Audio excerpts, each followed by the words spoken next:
Graça e paz. Muito bom revê-los. Eu pastoreei a igreja em 97 e 98.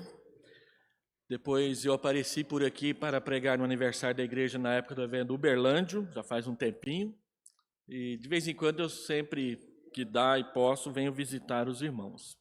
Como o pastor falou, eu estou aqui principalmente para lançar o livro Breve História da Igreja Presbiteriana em Goiás. A gente fala breve, mas quando olha aqui o tijolão que é... Pastor, o senhor virou alemão, né? Que diz que alemão é que escreve livro dessa grossura e fala que é resumo, né? E brasileiro está acostumado com uma folhinha de papel, como fazer, né? Não, mas é sério, né? Foram mais ou menos 12 anos de pesquisa e 6 anos escrevendo. Eu estava fazendo doutorado em São Paulo e desisti do doutorado para terminar esta obra que eu achava que estava faltando na nossa região. É o primeiro livro específico sobre a história dos presbiterianos em Goiás. E eu procurei escrever uma obra que fique para a história do protestantismo em Goiás como uma obra de referência. A obra despertou o interesse da Universidade, da Unievangélica. Eles têm publicado os livros dos primeiros missionários que vieram aqui para Goiás, especialmente da Cristã Evangélica, que é a origem da Unievangélica, e eles ficaram sabendo da minha pesquisa e se comprometeram financeiramente. Olha, nós achamos importante, e me fizeram uma proposta. Nós vamos investir R$10 mil nessa obra, ela toda custou 35 mil, do jeito que está. Nós vamos investir R$10 mil se você nos fornecer os seus documentos originais da sua pesquisa. Meus documentos originais eram relatórios de pastores da década de 1960, datilografados ou mimeografados, para os irmãos terem uma ideia. E eu só tinha 7, e algumas 300 e tantas fotografias, das quais eles levaram quase todas. E por que isso? Porque é raro você encontrar documentos que ajudam a entender certos períodos da história da igreja.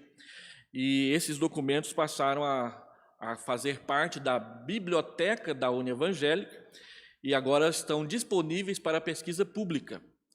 Uma coisa é você ter na sua biblioteca particular alguns documentos e só você que tem, ninguém mais. Outra coisa é estar disponíveis numa universidade para quem quiser pesquisar ter acesso a eles. Então não jogue fora seus documentos da década de 60 que de repente eles começam a valer alguma coisa. Eu não sabia que podia valer tanto assim, 7 relatórios mimeografados da Missão Oeste do Brasil, né? Eu quero convidar os irmãos para abrirem comigo a Bíblia em Efésios 1. O livro está à disposição dos irmãos, é R$ 95. Eu tenho preferido receber por Pix, porque nunca tem troco para R$100, é complicado esse negócio. E também tem cartão de crédito, só que cartão de crédito eles me cobram 5%, então é R$100. Você depois, corajosamente, vai lá e compra um. A gente sempre pede para os irmãos comprarem depois da palestra, né? Porque se o pastor pregar bem, aí vale a pena. Se ele pregar mal, desiste, né? Então eu quero convidá-los a abrirem comigo Efésios. Eu não vou falar sobre a história da igreja, falei ontem à noite. Ontem não foi transmitido, né? Senão estaria aí para você assistir depois, né? Eu quero fazer uma exposição de Efésios 1. É uma exposição, uma série que eu comecei a fazer agora lá na igreja de Vila Nova, da qual também eu trago um abraço para os irmãos. Eu estou pastoreando a Vila Nova desde 2020 e eu iniciei há poucos meses atrás, há menos de 2 meses atrás, uma série expositiva em Efésios. E eu gostaria de compartilhar então com os irmãos nessa manhã. Efésios capítulo 1, versículo 3 até versículo 14. Bendito Deus e Pai de nosso Senhor Jesus Cristo, que nos tem abençoado com toda sorte de bênção espiritual nas regiões celestiais em Cristo, assim como nos escolheu nele antes da fundação do mundo, para sermos santos e irrepreensíveis perante ele, e em amor nos predestinou para a adoção de filhos por meio de Jesus Cristo, segundo o beneplácito de sua vontade, para louvor da glória de sua graça, que ele nos concedeu gratuitamente no amado, no qual temos a redenção pelo seu sangue, a remissão dos pecados segundo a riqueza da sua graça, que Deus derramou abundantemente sobre nós em toda a sabedoria e prudência, desvendando-nos o mistério da sua vontade segundo o seu beneplácito que propusera em Cristo, de fazer convergir nele, na dispensação da plenitude dos tempos, todas as coisas, tanto as do céu como as da terra. Nele, digo, no qual fomos também feitos herança, predestinados segundo o propósito daquele que faz todas as coisas conforme o conselho da sua vontade, a fim de sermos para louvor da sua glória, nós os que de antemão esperamos em Cristo, em quem também vós, depois que ouvistes a palavra da verdade, o evangelho da vossa salvação, tendo nele também crido, fostes selados com o Santo Espírito da promessa, o qual é o penhor da nossa herança até o resgate da sua propriedade, em louvor da sua glória. Vamos orar. Pai amado, Deus querido, abençoa a palavra do Senhor nessa manhã e que ela encontre no nosso coração o lugar apropriado para germinar, crescer e frutificar. Abençoa todos que escolheram nessa manhã estar aqui, quando poderiam estar em outro lugar. A tua palavra diz, e nós te agradecemos e te louvamos por isso, que é melhor estar à porta da tua casa por apenas um dia do que estar nas tendas da perversidade, que um dia na tua casa, nos teus átrios, vale mais que 1000 dias em outro lugar. Por isso, Deus, permita-nos que essa manhã valha por pelo menos a metade de um ano na nossa vida. É o que nós te pedimos em nome de Jesus. Amém. Meus irmãos, quando nós falamos da Epístola aos Efésios, e ela nos apresenta aqui um dos textos que nós chamamos de textos trinitarianos. Você lê em vários momentos na Escritura Sagrada alguns parágrafos onde o nome do Pai, o nome do Filho e o nome do Espírito Santo são mencionados juntos. E textos como esses, que apresentam o Pai, o Filho e o Espírito juntos, são chamados textos trinitarianos, e são textos bíblicos que nós usamos como argumentação para comprovar a doutrina da Trindade, de que embora nós creiamos em apenas um único Deus, esse Deus, ele existe, ele subsiste em 3 pessoas, o Pai, o Filho e o Espírito. Embora haja o Pai, o Filho e o Espírito, e cada um é distinto do outro, nós não podemos dizer que somos idólatras de 3 deuses, politeístas. Tem hora que a palavra não vem na boca, né? Nós não somos politeístas, nós não adoramos 3 deuses diferentes. Nós adoramos um Deus só. Por que que o Pai, o Filho e o Espírito é um Deus só? Porque eles são da mesma essência e da mesma natureza, diferentemente de toda a criação, de toda a criatura criada pela palavra de Deus no seu poder. Quando Jesus volta para o Pai, ele diz: eu preciso ir para vos enviar outro Consolador. E a palavra que é traduzida por outro, aplicada ao Espírito Santo em João 14 e também João 16, é a palavra allos, que é diferente de uma outra palavra grega que é traduzida também por outro, que é a palavra hétero. Da onde vem heterossexual, heterodoxia, dizendo que é outro diferente. Mas quando quer dizer que é outro do mesmo tipo, igualzinho, a palavra é allos. É interessante quando tem aquela discussão sobre os dons espirituais em 1 Coríntios 14, que diz que alguém vai falar em línguas na igreja, 2 ou 3 falem, na verdade, quando os profetas vão falar na igreja, 2 ou 3 falem e os outros julguem. E aí você pensa assim, os outros, a igreja? Não, são os outros profetas, porque outros ali também é allos, outros do mesmo tipo. E aí a gente faz essa confusão pentecostal toda porque não conhece um pouco de tradução do original da Bíblia para o português, não é? Então esse é um texto trinitariano, ele fala do Pai, do Filho e do Espírito. E uma outra característica é que esse texto que nós lemos do verso 3 até o verso 14 é uma frase só. É a maior frase da Bíblia. Não tem ponto, só tem vírgula, vírgula, vírgula o tempo todo até chegar lá no versículo 14. É a maior frase da Bíblia e você pode sair por aí dizendo isso para as pessoas. Interpretar uma frase pequena já dá um trabalho. Imagine interpretar uma frase que ocupa 12 versículos, 13 versículos, 11 versículos de uma só vez, né? É complicado. O texto é bem complexo. Nós não vamos trabalhar palavra por palavra, expressão por expressão. Eu quero trabalhar a espinha dorsal do texto, que é a demonstração da obra do Pai, da obra do Filho e da obra do Espírito Santo na nossa salvação. Por que eu estou expondo Efésios na minha igreja? Efésios é a carta do apóstolo Paulo que mais trata a respeito da natureza da igreja, de onde ela veio, quem ela é, como ela existe, qual é a tarefa que Deus deu para a igreja, quais são as lutas e qual deve ser o comportamento dos filhos de Deus reunidos numa igreja, numa comunidade que serve a Deus e o adora também servindo as outras pessoas.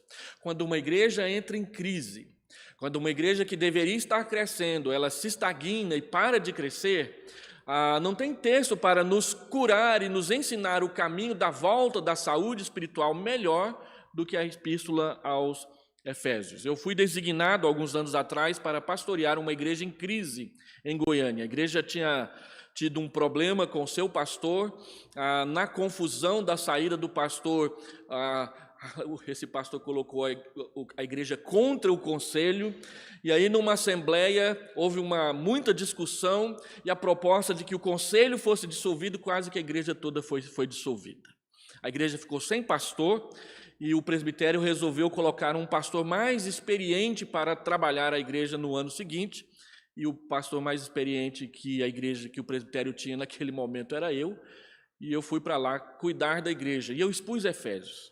Eu me lembro que ao chegar no primeiro culto, depois do momento de cânticos, a irmã que estava conduzindo o cântico orou, e ela disse para Deus o seguinte: Senhor, o que vai ser da nossa igreja?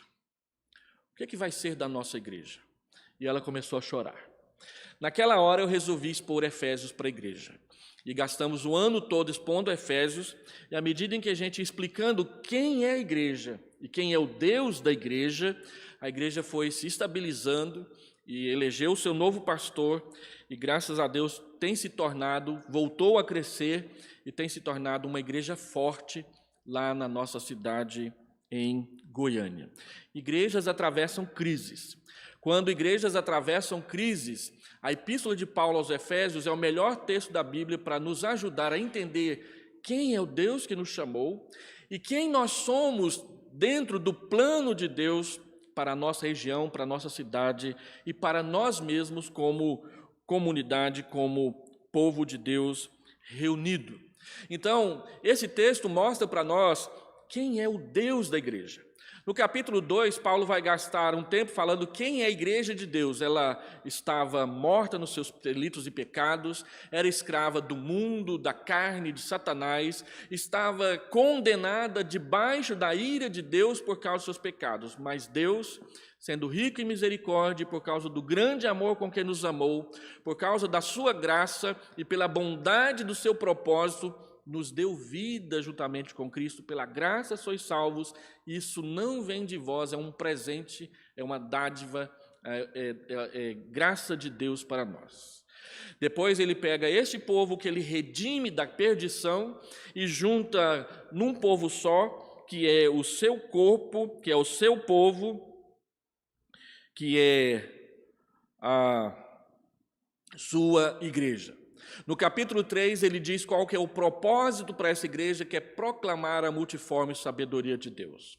E que essa igreja, junta como um povo só, vai conhecer todas as dimensões do amor de Deus, a largura, a profundidade, a altura, o comprimento, e conhecer o amor de Deus que excede todo o entendimento.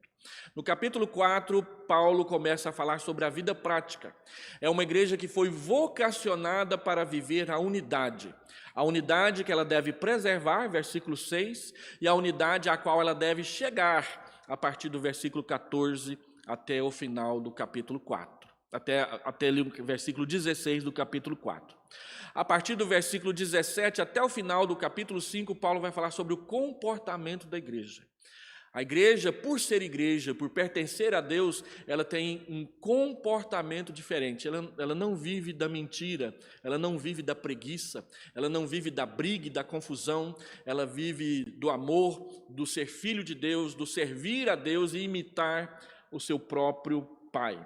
E aí no capítulo 5 ele diz que essa igreja deve andar como filhos de Deus, como filhos da luz e com sabedoria e prudência, sendo cheia do Espírito Santo, não sendo como pessoas embriagadas. Sendo cheia do Espírito Santo, aprendem a conversar, a servir uns aos outros. Servindo uns aos outros, a esposa serve ao marido sendo submissa, e o marido serve à esposa entregando a sua própria vida por ela, como Cristo entregou pela igreja. Os filhos obedecem aos pais e os pais disciplinam os filhos não do jeito que gostam, mas na disciplina e na demonstração do Senhor. Os servos não fazem rebelião, mas aprendem a servir aos seus patrões como servem a Cristo. E os patrões não oprimem os seus empregados, mas trabalham com eles, sabendo que eles também têm que prestar conta ao Senhor de todas as coisas. E essa igreja está no meio de uma batalha espiritual. E ela deve ser capacitada e armada com a armadura de Deus.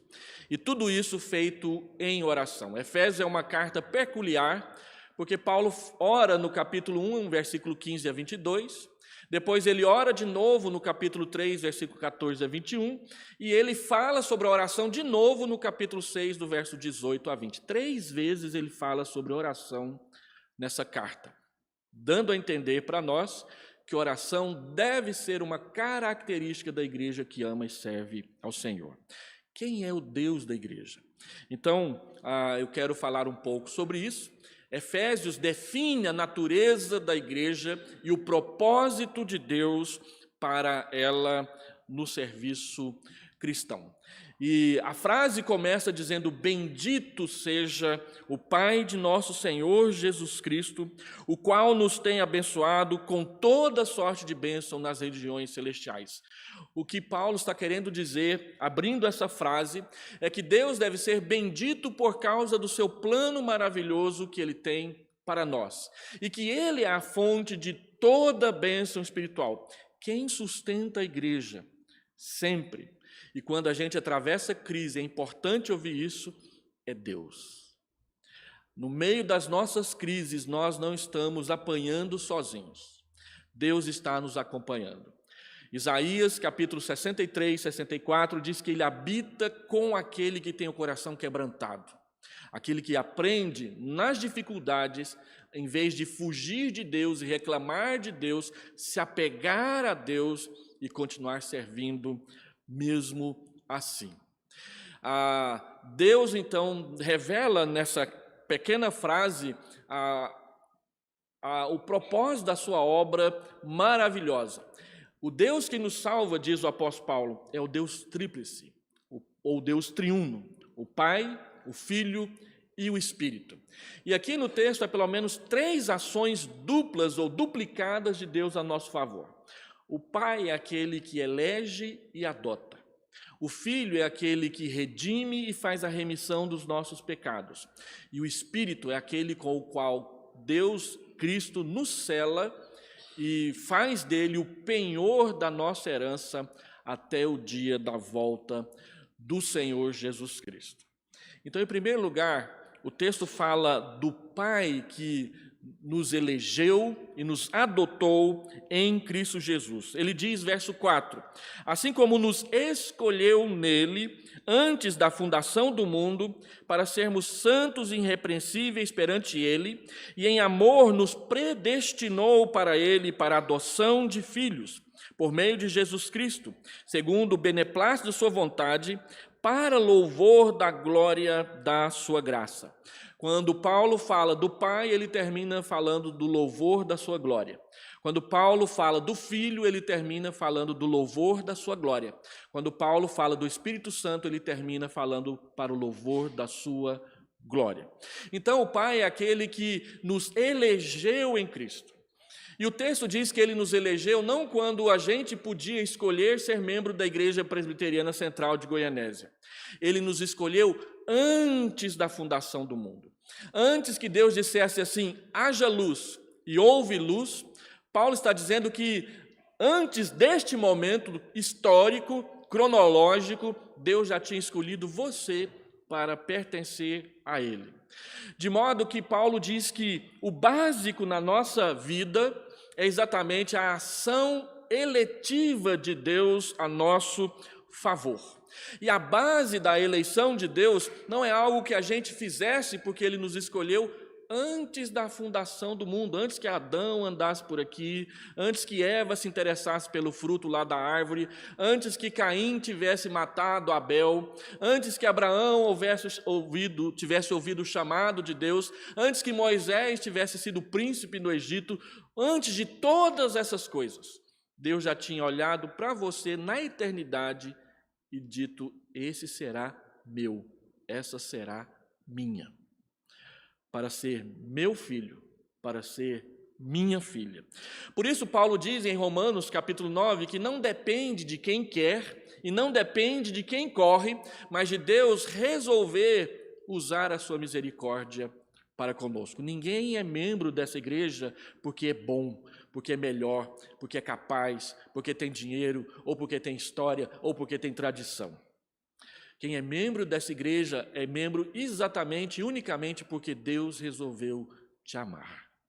Quando Israel saiu do Egito, e Deus então disse para ele, para a sua nação, em Deuteronômio 8, não era porque vocês eram um grande povo, não era porque vocês eram um povo poderoso com um exército feroz, não era porque vocês tinham algo de interessante, mas é porque Deus os amava. Porque Deus resolveu te amar, é que você pertence a Ele. E o amor de Deus, nesse sentido, é livre. Dependeu unicamente da escolha de Deus quando Ele resolveu nos criar para si. Ele nos escolheu antes da fundação do mundo. E Ele nos escolheu por meio de Jesus Cristo. Tudo na nossa vida e na nossa relação com Deus passa por Jesus Cristo. Jesus Cristo é o mediador, e Ele é o mediador de todas as coisas. Tudo que você precisa de Deus, você só pode receber por meio de Jesus. Tudo que você quer oferecer a Deus em culto, em gratidão, em adoração, em serviço, você só pode oferecer por meio de Jesus Cristo. Jesus Cristo é aquele que traz as bênçãos de Deus até nós. Jesus Cristo é aquele que leva as nossas necessidades e a nossa gratidão a Deus. Ele é o nosso mediador, Ele é o nosso intercessor. Tudo, absolutamente tudo, nós recebemos por meio de Jesus. Nada, absolutamente nada, nós podemos fazer para Deus sem que Jesus esteja envolvido. Você precisa de Jesus para tudo. E você só oferece a Deus o seu serviço e a sua adoração por meio de Jesus. Agora, a escolha de Deus não foi simplesmente aleatória porque Ele quis e pronto e acabou. Deus, Ele é intencional. Ele tem propósitos.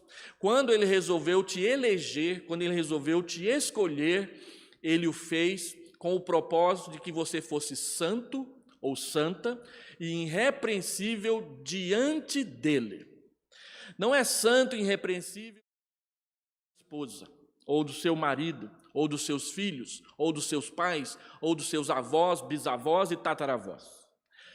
Nem diante do seu melhor amigo e nem diante do seu pior adversário, mas é diante dele. Então, o padrão de medida para a nossa santidade não é o outro para que eu me considere mais santo ou menos santo do que ele. O padrão de medida para a nossa santidade é aquele que nos escolheu. Sede santos, porque eu, o vosso Deus, sou santo. Então, quando nós vamos pensar em santificação e santidade, eu não devo ficar me comparando com os outros, e nós, presbiterianos, não devemos ficar nos comparando com as outras denominações. O nosso modelo e o nosso padrão sempre será aquele que nos escolheu, porque é para Ele que nós vamos prestar contas. Então, algumas pessoas falam assim, você não tem nada a ver com a minha vida. Então, eu não tenho que prestar conta para você. Realmente não tem, mas para Deus você tem. E Deus é santo.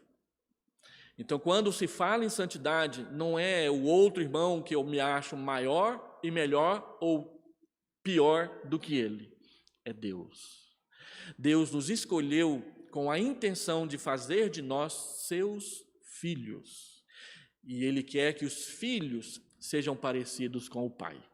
Você não quer que seu filho seja parecido com você? Quer ou não quer? Né?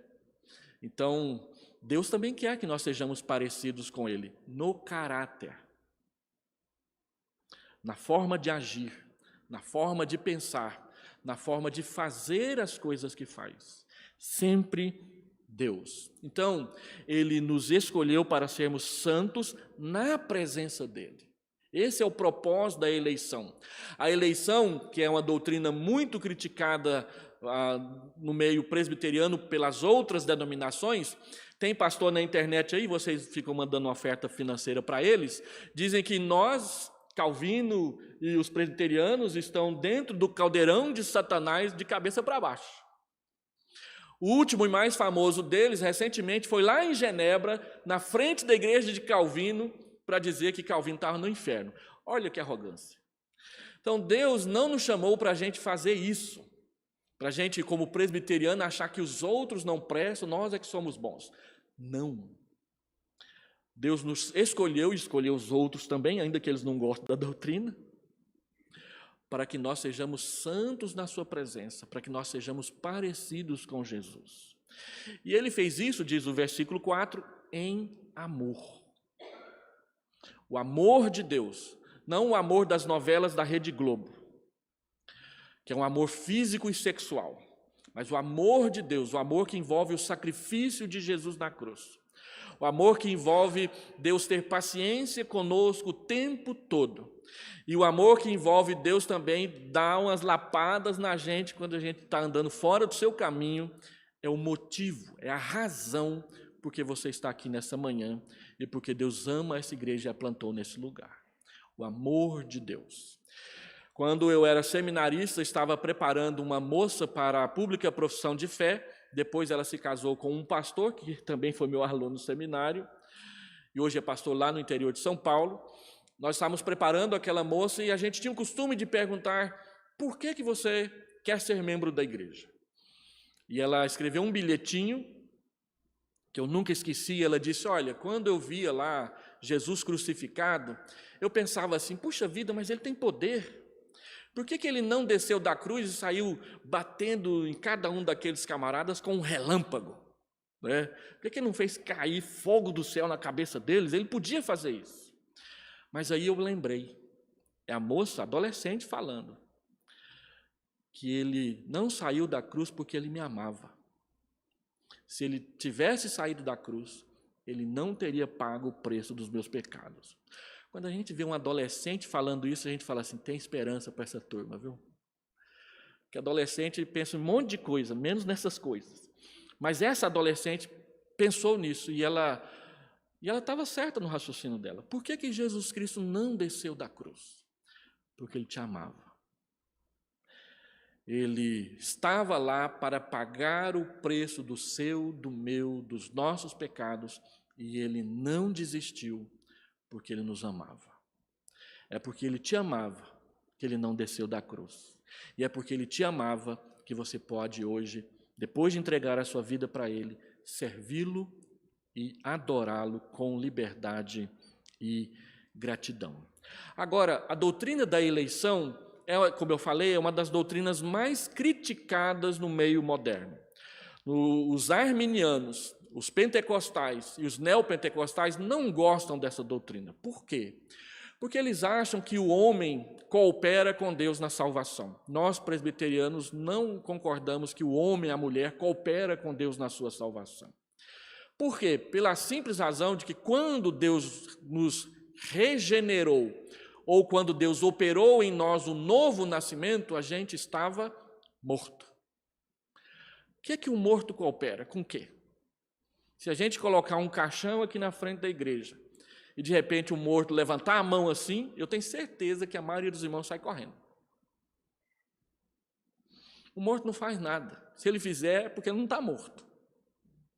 Mas a Bíblia diz que quando Deus nos salvou, nós estávamos mortos. Então, na salvação, nós não cooperamos com nada. Na justificação dos nossos pecados, nós não cooperamos com nada. É uma obra exclusiva de Deus por meio do Espírito Santo na nossa vida. Quem não nascer da água e do Espírito, quem não nascer de cima, não pode entrar no reino dos céus. Nascer de cima é nascer de Deus. É uma obra de Deus no nosso coração. É por isso que a gente tem essa controvérsia com os irmãos pentecostais e arminianos, que dizem que se Deus predestina é por presciência, ou seja, Deus sabia que a dona Mariana ia amar a Deus, que a dona Josefina ia gostar de Deus, que o Neuvair ia um dia virar pastor, então ele resolveu que ele ia abençoar isso. Não foi assim. Ele nos escolheu antes da fundação do mundo. Antes que você sequer existisse, você já era dele. E é por isso que nós não cooperamos com a salvação. Mas com a santificação a gente coopera, obedecendo, servindo, dando espaço para as ações do Espírito Santo na nossa vida. Mas na santificação, na justificação, não. É uma obra exclusiva de Deus. Por isso, nós precisamos fazer 3 afirmações sobre a doutrina da eleição. Primeiro, que ela é uma revelação divina e não uma especulação humana. Os pentecostais dizem que nós ficamos ensinando doutrinas de homens. Ora, nós não inventamos a doutrina da predestinação, ela está aqui, nas Escrituras. Então, a Bíblia fala da predestinação, a Bíblia fala que Deus elegeu. Se a Bíblia fala, nós precisamos entender o que a Bíblia fala e não negar porque a gente não gosta. E dizer que é uma doutrina de homens. Não é uma doutrina de homens, é uma doutrina bíblica. Agora, nós precisamos entendê-la para que ela possa nos abençoar em toda a sua plenitude. Segundo, a doutrina da eleição é um incentivo à santidade e não uma desculpa para pecar. Ah, se Deus me predestinou e me elegeu, então eu não preciso fazer mais nada, já está tudo pronto mesmo. Não é bem assim. Deus nos escolheu para sermos santos. Deus não nos escolheu para a gente ser vagabundo. Deus não nos escolheu para a gente ser preguiçoso. Deus não nos escolheu para a gente viver mentindo. Deus não nos escolheu para a gente ficar visitando sites esquisitos na internet. Deus nos escolheu para sermos santos. Então, a doutrina da predestinação, dizer que Deus nos escolheu, é um incentivo para viver em santidade e não uma desculpa para continuar vivendo no pecado. Terceiro, a doutrina da eleição, ela é um estímulo à humildade e não ao orgulho e à arrogância. Porque a doutrina da eleição diz que você não fez nada. Diz que você não merece nada. Que você não foi capaz de nada. Tudo foi Deus que fez gratuitamente e graciosamente por você. Então, eu estou visitando uma igreja famosíssima e antiga da IPB, numa escola dominical, lotada, quase 2.000 pessoas. E aí a gente vai lá no banheiro e 2 homens vêm também. Hoje nós estudamos a predestinação, o nosso Deus é poderoso, coitado desses camaradas que dizem que a nossa igreja é fraca. Conversa de banheiro masculino de igreja. Deus não nos chamou para a gente ficar fazendo esse tipo de coisa. A doutrina da predestinação, ela nos humilha, porque ela mostra que foi Deus quem fez tudo. Então, se ela nos humilha, o nosso papel é de humildade e não de arrogância, de dependência e não de soberba, de confiança em Deus e não de arrogância para com as outras pessoas. A doutrina da predestinação, ela nos consola quando a gente sofre, ela nos fortalece quando o inimigo parece ser mais forte do que nós, e ela nos ensina a perseverar porque a gente sabe que Deus não falha. Mas ela não nos dá o direito de sair pisando nas pessoas dizendo que elas são inferiores.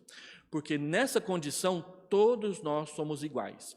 Pecadores, amados, perdoados e justificados pela graça, o favor de Deus que a gente não merece. Ela nivela por baixo nessa questão. Todos nós somos carentes da graça de Deus. Romanos 3:23. Todos pecaram e carecem da glória de Deus. Uma outra tradução, todos pecaram e não alcançaram a glória de Deus. Ou na tradução mais antiga, todos pecaram e destituídos estão da glória de Deus. Então, essas três traduções, a palavra é difícil de traduzir, essas três traduções mostram três facetas da predestinação. Primeiro, que nós fomos destituídos da glória de Deus, nós perdemos a glória de Deus. Quando Adão pecou, ele foi expulso da presença de Deus. Quando nós pecamos, nós perdemos a glória de Deus. Segundo, que nós não alcançamos pelo nosso próprio esforço a glória de Deus. Por mais que a gente esforce, por mais que a gente tente, tudo que a gente faz não compra, não paga, não dá o céu para a gente. A gente não consegue voltar para o céu, a não ser pelo novo nascimento, que é uma obra de Deus através de Jesus. A justiça própria não fica em pé na presença de Deus. Quem é justificado é quem recebe, é quem se entrega, é quem aprende a depender e a confiar em Deus. E terceiro, o texto diz que nós carecemos da glória de Deus. Carecer é precisar. Carestia é o pior estado da pobreza. É quando não tem jeito mesmo. Então nós carecemos, nós necessitamos, nós precisamos da glória de Deus, porque o homem foi feito para a glória de Deus. Então o homem só cumpre o seu propósito se for para glorificar a Deus, que é a única pergunta do catecismo que a gente sabe de cor. Qual que é o propósito do homem? Glorificar a Deus e ter prazer e alegria nele. O homem só consegue ter prazer e alegria em Deus se o próprio Deus vir a ele e salvá-lo e perdoá-lo. Por isso, então, a doutrina da predestinação precisa ser entendida dessa forma, de que ela é de Deus, não é de homens, de que ela não nos dá desculpa para a arrogância e de que ela nos ensina a ser humildes na sua presença. Então, o texto é bem claro que o Pai nos elege para a adoção de filhos. Ele nos elegeu para fazer de nós seus filhos. Jesus veio para o que era seu, ou para os seus, e os seus não receberam. João, capítulo 1, versículo 11. Mas o versículo 12, todo mundo aqui tem que saber de cor. Lição da escola dominical da classe Florzinha de Jesus, até da UPH. Mas a todos quantos o receberam, deu-lhes o poder de serem feitos filhos de Deus. Quem são estes? A saber, os que creem no seu nome. Então, você observa aí no texto quais são as características da adoção.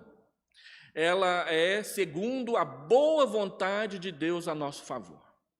Ela é para o louvor da glória da sua graça. Ela é concedida de graça, gratuitamente, por meio de Jesus Cristo. Tudo nessa grande frase da Bíblia é por meio de Jesus, através de Jesus, em Jesus, para Jesus, com Jesus, nada sem Jesus. E por fim, Deus derramou sobre nós em toda sabedoria e prudência.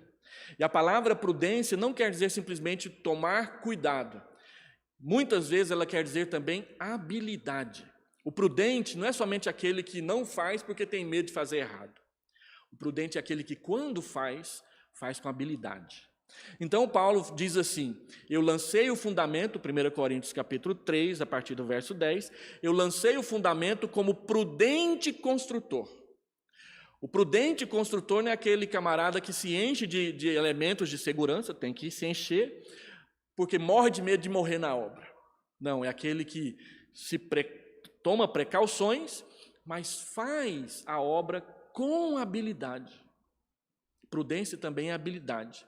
Então Deus nos predestinou e nos adotou com sabedoria e prudência, que é com cuidado e com habilidade. O trabalho de Deus nas nossas vidas é um trabalho habilidoso, de alguém que sabe o que está fazendo. Por isso a gente pode confiar. Aí a gente fala assim, o Senhor é o meu pastor, nada me faltará. Beleza, mas quem é o pastor que não deixa faltar nada? Não é aquele pastor que está no primeiro ano de pastorado. É aquele pastor que já está com 30 para mais anos de pastorado. Então, quando a Bíblia descreve o pastor no Salmo 23, não está descrevendo um menininho que está levando as ovelhas para o pasto. Está descrevendo um pastor que há anos trabalha com as ovelhas, que sabe muito bem como cuidar delas. Esse é o nosso Deus. Ele nos elege e ele nos adota como os seus filhos. Em segundo lugar, o Filho é aquele que nos redimiu e nos remiu de nossos pecados. Nele, diz o texto, nós temos a redenção pelo seu sangue. Olha o verso de número 7, no qual Jesus Cristo temos a redenção pelo seu sangue, a remissão dos pecados segundo a riqueza da sua graça. Deixa eu me concentrar nessas duas palavras, redenção e remissão. Sempre na Bíblia, quando você ver a palavra redenção, ela vai falar imediatamente sobre o sangue de Jesus. Porque a redenção fala a respeito de qual foi o preço pago pelos nossos pecados. Jesus nos redimiu pelo seu sangue. É por isso que a gente tem uma polêmica com aquela música maravilhosa que termina dizendo que eu nunca saberei o preço dos meus pecados lá na cruz. Que heresia! A música fala tudo certinho e na última frase desanda. E aí a gente teve que mudar lá na igreja. A gente mudou a última frase, que eu nunca saberei o preço dos meus pecados lá na cruz, por Jesus pagou um alto preço pelos meus pecados lá na cruz. Ou tira a palavra nunca e põe a palavra sempre no lugar, porque você sabe, sim, qual foi o preço dos seus pecados lá na cruz. O preço dos seus pecados lá na cruz foi o sangue de Jesus derramado ali. Crente que não sabe isso tem que voltar para a classe de catecúmenos. Porque é básico, é fundamental, é a raiz do nosso testemunho. Como que eu fui salvo? Eu fui salvo pelo sangue de Jesus derramado naquela cruz. Jesus morreu por mim. Então, quando a gente fala assim, eu nunca saberei o preço, é no mínimo um erro doutrinário. Porque a gente sabe qual é o preço. Aí eu fui corrigir isso lá na minha igreja, e um jovem, são sempre jovens, não sei porquê, um jovem se levantou e disse assim, pastor, o senhor não sabe que talvez, quem sabe, qual foi o sentimento psicológico de Jesus lá na cruz, na hora que ele estava morrendo? Eu falei, não sei mesmo não, mas isso importa? Foi o que Jesus sentiu psicologicamente que te salvou, ou foi o que ele fez? E tem mais, Isaías 53 diz que ele viu o preço do penoso trabalho da sua alma e ficou satisfeito. Então, não importa a psicologia da coisa, importa o resultado da coisa. E o resultado foi a nossa salvação. E o preço foi o sangue derramado na cruz. Sempre que a Bíblia fala da redenção, imediatamente ela associa a redenção com o sangue de Jesus. Por quê? O sangue de Jesus foi o preço.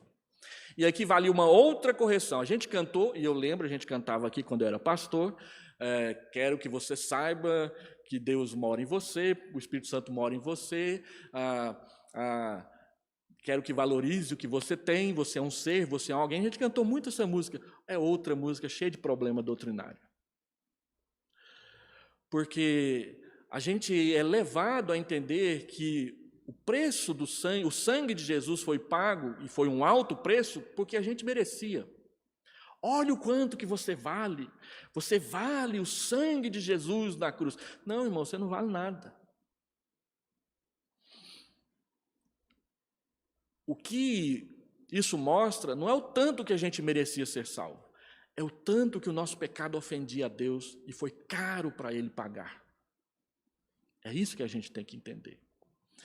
O pecado ofendia tanto a Deus que Ele pagou um preço caro para se livrar dele, que foi o preço da vida do seu filho.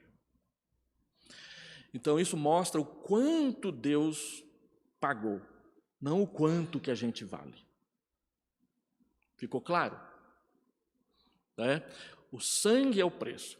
Agora, ele fez então a remissão dos pecados. Sempre que a Bíblia fala da remissão, ela fala do que e pelo que Jesus pagou o preço do seu sangue. Pelo que ele pagou? Para que a nossa dívida de pecado fosse anulada. Então, no seu sangue nós temos a redenção, a remissão dos pecados. A dívida dos pecados foi paga pelo sangue derramado na cruz. A redenção é o preço, a remissão é a causa que levou Jesus Cristo a pagar o preço. Por causa do sangue derramado, Deus nos libertou da condenação do pecado nas nossas vidas. E aí, Colossenses capítulo 2 diz que ele cancelou a dívida. Não tem mais dívida. Verbo no passado, tendo cancelado o escrito de dívida que estava sobre nós, nos era prejudicial, perdoou todos os nossos pecados, nos libertando deles na cruz. E a palavra cancelado vem das negociações de nota promissória da época lá antiga, da Grécia Antiga.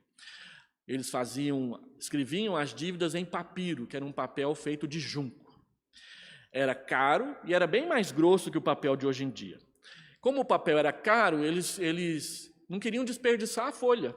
Então, eles pegavam uma lâmina e raspavam a tinta que dizia quanto que você estava devendo. Ele raspava, apagava. É como se passasse uma borracha. Não aquela vermelha e azul que a gente ia passar no caderno e rasgava a folha, né? Mas não apagava o negócio. Não, eles raspavam com a lâmina para poder usar a folha outra vez em outra dívida, mas aquela não existia mais. Foi isso que Jesus fez, ele raspou, ele limpou, ele apagou a nossa dívida de pecado. Quando você lê aquele livro Graça que Transforma, do Jerry Bridges, eu recomendo os irmãos lerem, e recomendo a Venda do Neuvair trabalhar esse livro numa sala de escola dominical. Ele fala das 4 figuras a respeito de como Deus faz com os nossos pecados quando nos perdoa. Deus lança os nossos pecados para trás, joga por cima do ombro. Quando você joga uma coisa por cima do ombro, o que você está querendo dizer? Isso aqui não vale mais. Aí você joga para trás. Ele coloca os nossos pecados distantes, como se fosse o Oriente e o Ocidente, longe um do outro. Ele lança os nossos pecados nas profundezas do mar, como nas fossas marianas, lá perto do Japão, que tem 10.600 metros de profundidade. É mais fundo do que a altura do Pico Everest. Até hoje, só 4 pessoas foram até lá e tiveram que voltar logo porque estava rachando o vidro de 15 polegadas lá no fundo do mar. A pressão lá nesse lugar é tão grande que era como se você sozinho fosse tentar levantar e carregar nas costas o maior porta-aviões dos Estados Unidos da América. É o lugar onde Deus lança o nosso pecado. E tem um quarto que eu esqueci, aí você vai comprar o livro e vai ler, e aí você vai aprender e vai me ensinar depois de novo. Tá bom? Observe que a remissão dos pecados é segundo a riqueza da sua graça. Deus não economizou. Ele fez isso de forma rica. Por isso a graça é abundante, ela é superabundante. Onde o pecado foi abundante, a graça foi superabundante. E é por isso que a graça é irresistível. Quem aqui teria coragem de ir lá no Salto de Corumbá, na época da cheia, e entrar debaixo daquela cachoeira? Superabundante. Direto tem gente morrendo lá porque não toma cuidado. A graça é como uma cachoeira daquele jeito. Eu nunca tinha ido lá perto. Aí um dia nós descemos até lá. Ficamos a 15 metros da cachoeira. Você não consegue conversar com o irmão que está do seu lado por causa do barulho da água caindo nas pedras. A graça é desse jeito. Ela é super abundante, como uma cheia que ninguém consegue segurar. E mais, ela desvenda o mistério da vontade de Deus para nós. Ela mostra que Deus faz tudo convergir em Jesus Cristo. Jesus é o meio e Jesus é o alvo de todas as coisas que Deus faz. E em Cristo, nós nos tornamos, então, herdeiros de Deus, não porque somos bons, mas porque Deus é gracioso conosco. E o que nós vamos herdar? Pastor, nós vamos herdar o céu, as ruas de ouro, aquelas portas que são de pérola. E não é uma porta cheia de pérolas, cada porta é uma pérola de 15 metros de altura. Haja ostra para fazer essa pérola.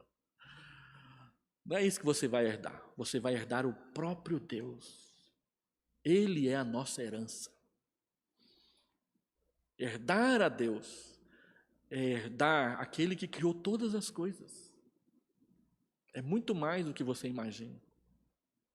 A gente sempre pensa em bênçãos materiais, até no céu. Não, é muito mais. É muito mais. Em Cristo Jesus. E terceiro e último lugar, Deus nos salva por meio do seu Espírito, que é o selo e é o penhor da herança. Quando a Bíblia diz que o Espírito Santo é o selo, ele é a garantia da nossa salvação. Quando a Bíblia diz que o Espírito Santo é o penhor, ele é a garantia da nossa salvação. O selo, antigamente, tinha o conceito de ser um lacre inviolável. E a garantia de que você põe uma carta no correio e ali ia chegar no destino para o qual você tinha mandado. Hoje é o WhatsApp, o correio teve que mudar tudo o jeito de trabalhar, quase não tem carta mais. É tudo WhatsApp, nem e-mail o pessoal anda mandando mais. É tudo mídias sociais, né? O Espírito, ele, na época da Bíblia, quando um documento era importante, ele era selado.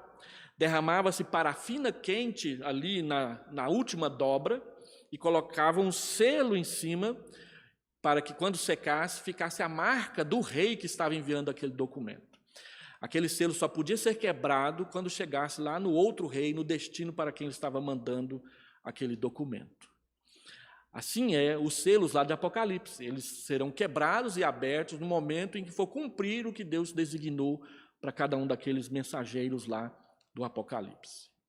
Nós também temos um selo sobre nós, que só vai ser aberto, entre aspas, quando chegarmos no céu. Qual é o selo? A habitação do Espírito Santo de Deus nas nossas almas. Deus habita em você por meio do Espírito Santo. Uma das implicações mais interessantes sobre isso é a celebração da ceia. Nós celebramos a ceia muito com a cabeça dos batistas na cabeça. Os batistas entendem que a ceia é um memorial e que, portanto, é um testemunho da nossa fé para as pessoas que estão presentes na celebração. Isso era Zwinglio que ensinava. Calvino entendia que era um pouco mais. A ceia não é simplesmente um testemunho e um memorial. A ceia é a celebração da presença real de Jesus Cristo no nosso meio. Agora, como que Jesus Cristo está presente realmente no nosso meio na hora em que a gente celebra a ceia? No pão e no cálice? Não. Ele não está presente no pão, ele não está presente no cálice, eles são símbolos. Ele está presente na igreja.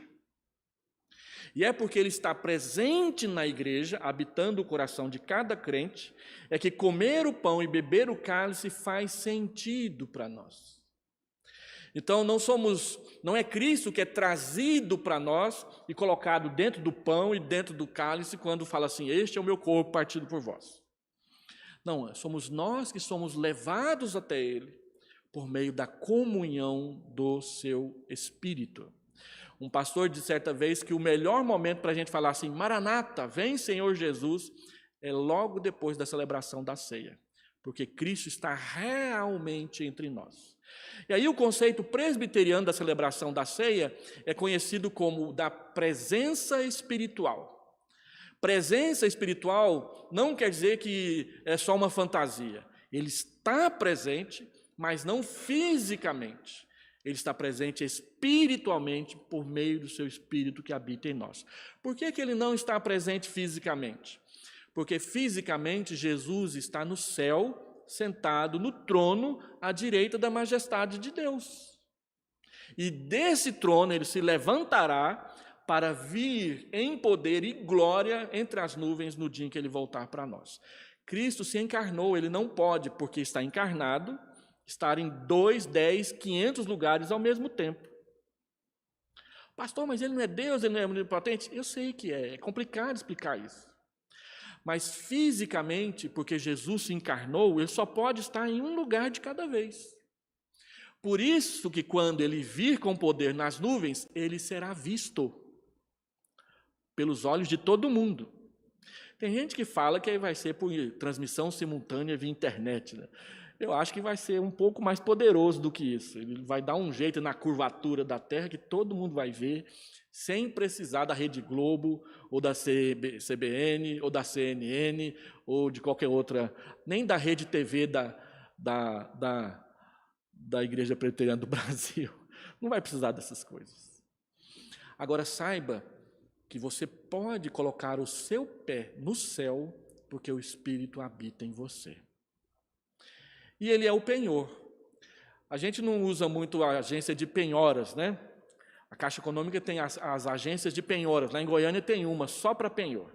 Você não tem dinheiro, está precisando pagar uma dívida, você não tem crédito no banco, porque seu limite de cheque especial já foi embora. Então, você pega a sua aliança, engordei, né? Pega a sua aliança, isso aqui custa um dinheirinho, aí vai lá na avaliação da Caixa Econômica, essa aliança vale R$ 1.500. Eles te emprestam R$ 1.500, mas a aliança fica lá, por 45 dias. Você tem 45 dias para fazer o que você tem que fazer, recuperar o dinheiro e ir lá buscar a sua aliança. Se você não buscar, eles vão vender para outro. É o penhor. É a garantia de que você vai pagar o empréstimo que você pegou. O Espírito Santo é o penhor. É a garantia de que Deus vai cumprir a promessa de nos salvar, como Ele prometeu.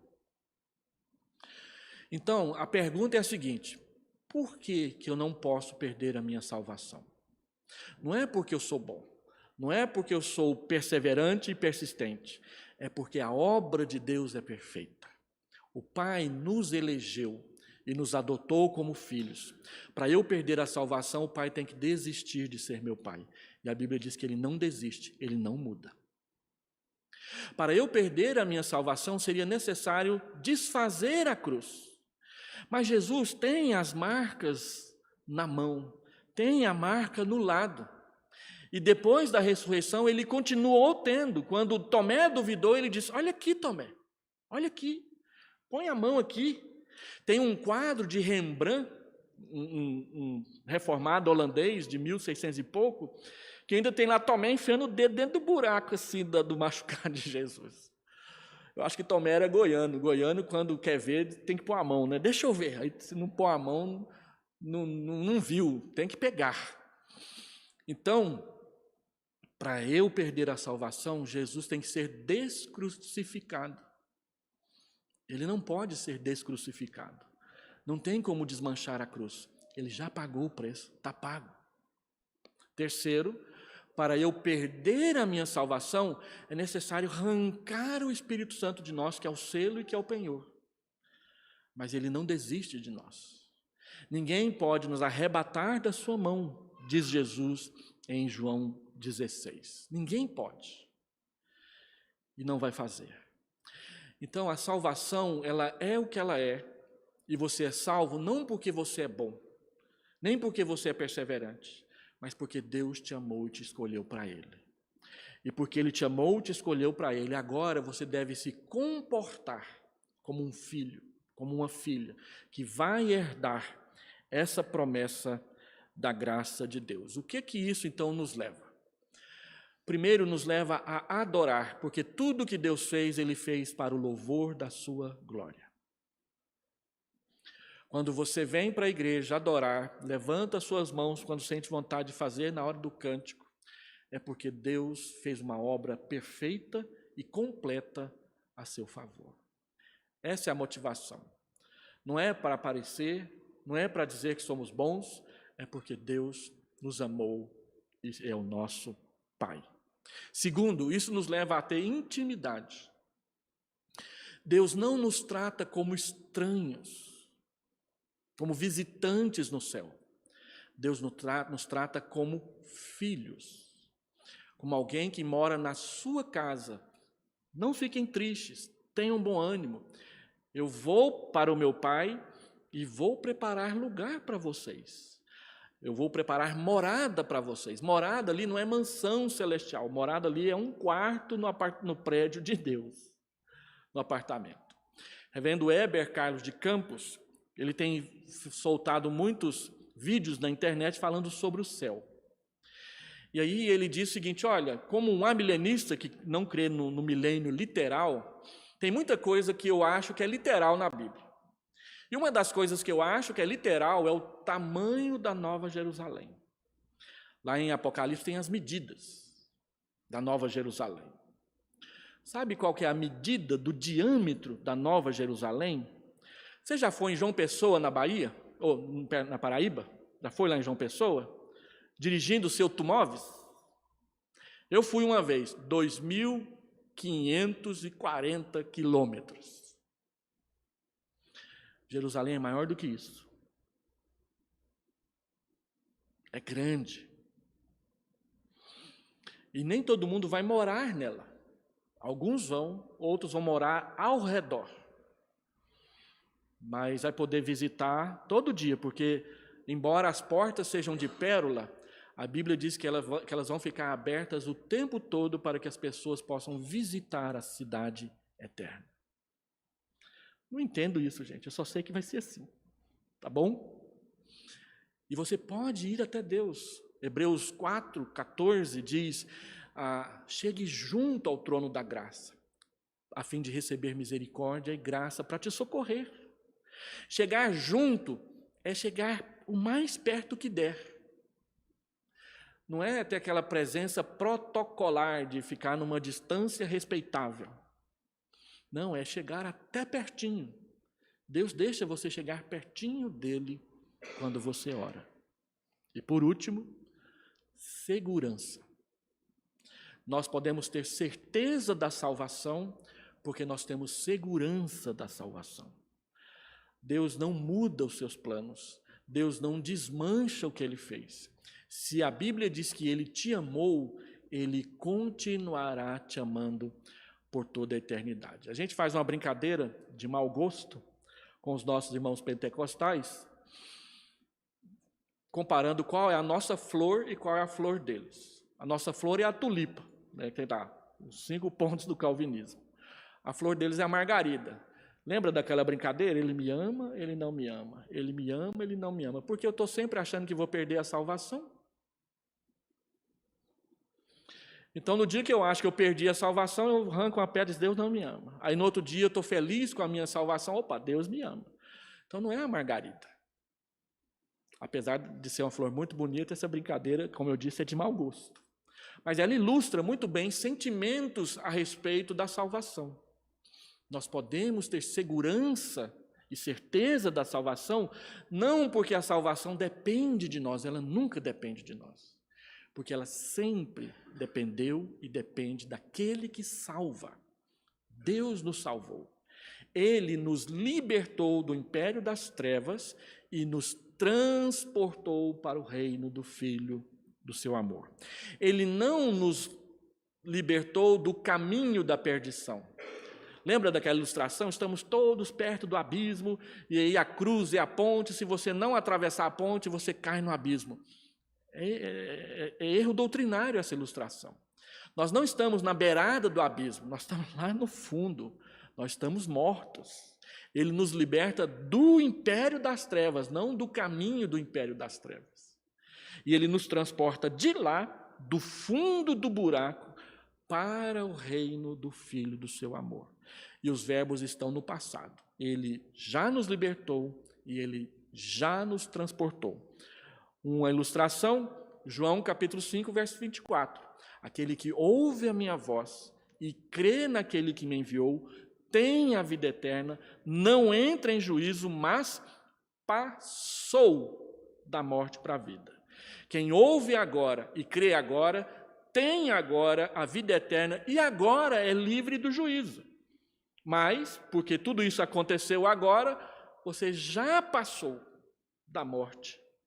Não do caminho da morte, mas da própria morte para a vida. Porque ele vos deu vida, estando vós mortos nos vossos delitos e pecados. Pela graça sois salvos. Isso não vem de vós, é um dom, é um presente gracioso, gratuito de Deus. Vamos orar?